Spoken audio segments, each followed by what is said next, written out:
Salah satu indikator keberhasilan terwujudnya merdeka belajar adalah proses pendidikan yang berpihak pada murid.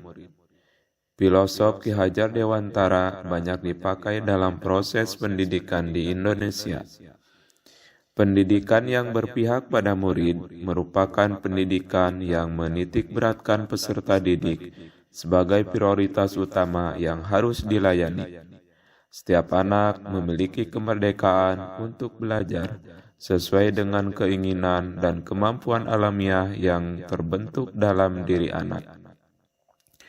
Dalam pelaksanaannya, proses pendidikan harus berpusat pada anak dengan memberikan kemerdekaan kepada siswa untuk tumbuh dan berkembang. Untuk itu, guru dan orang tua harus terlibat dengan memperhatikan dan dukungan terhadap minat, bakat, dan kemampuan masing-masing siswa. Karakteristik pembelajaran yang berpihak pada anak. Terdapat beberapa karakteristik dalam metode pembelajaran yang berpihak pada anak, yaitu 1. Manusia merdeka.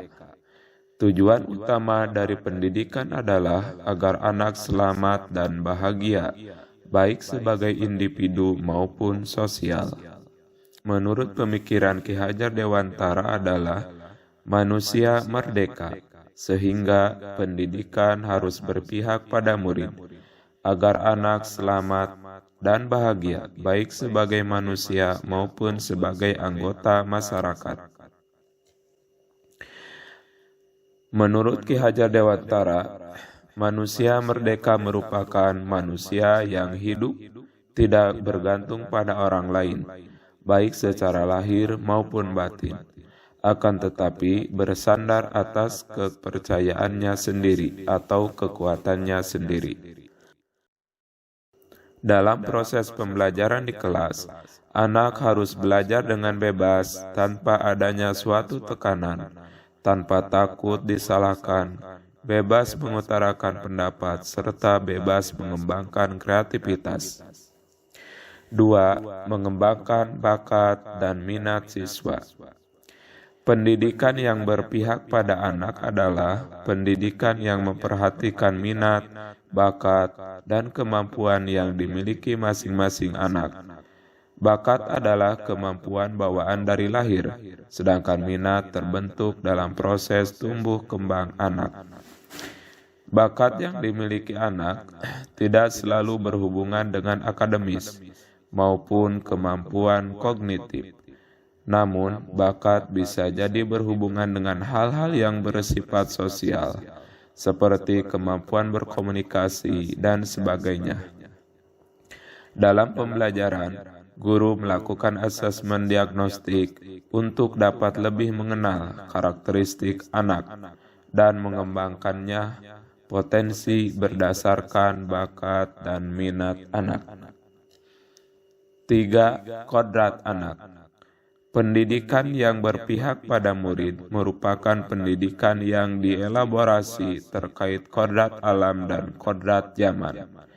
Ki Hajar Dewantara mengingatkan bahwa pendidikan anak sejatinya menuntut anak supaya dapat mencapai kodratnya sesuai alam dan zamannya. Cara belajar murid pada masa kini tentu sangat berbeda dengan murid zaman dahulu. Salah satu yang terlihat menonjol yakni anak zaman sekarang lebih dapat menguasai teknologi dibandingkan orang tua. Untuk itu, sebagai pendidik harus bisa adaptif terhadap perkembangan zaman sehingga proses tumbuh kembang anak dapat optimal. Agar dapat bersaing di era revolusi industri 4.0, seorang pendidik dituntut untuk dapat memaksimalkan kemampuan anak, keterampilan seperti berpikir kritis, kreatif, kolaboratif, dan komunikatif. Pendidikan yang berpihak pada murid, menurut Ki Hajar Dewantara, terlihat dari semboyan Ing Ngarso Sungtulodo, Ing Madya Mangunkarso, dan Tutwuri Handayani. Dalam proses pembelajaran, murid bertindak sebagai subjek dan guru merupakan sebagai fasilitator yang memberikan motivasi. Munculnya potensi pada anak tergantung pada rangsangan yang diberikan guru dan orang tua.